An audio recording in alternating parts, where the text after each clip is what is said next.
Bible makes it very clear that it is our job as Christians to reach the entire world, every person in the entire world, with the gospel and to give them the opportunity to be saved. And so we're going to dive into that today. We're going to talk about all the different verses in the Bible that talk about global evangelism. And Alex, do you want to start? Yeah, how about, the verse right here on the screen, Acts 1:8. It's something that Jesus said that the apostles will do. He says, "You shall receive power after that the Holy Ghost has come upon you, and you shall be witnesses unto me, both in Jerusalem and in all Judea and in Samaria and unto the uttermost part of the earth."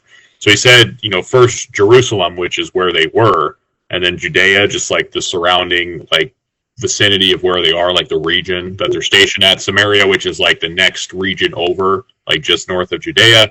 But then he says, unto the uttermost part of the earth. And obviously, in other portions of, like when Jesus is giving the Great Commission, he says very similar things. Like he said in Matthew chapter 28, for example, he says, "Go therefore and teach all nations," right? So here he says, you're going to go to the uttermost part of the earth.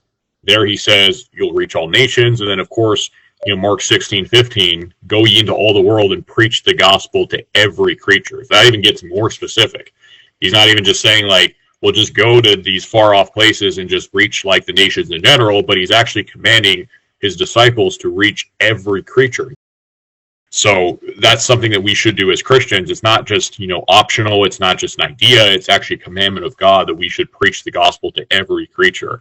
And, of course, the only way that we're going to do that is we have to do missions, right? We can't just, not everybody lives in America, right? Not everybody lives locally. Not everybody can be reached online. A lot of people, they can only be reached by you going to them on the other side of the world, the uttermost part of the earth, and reaching them with the gospel.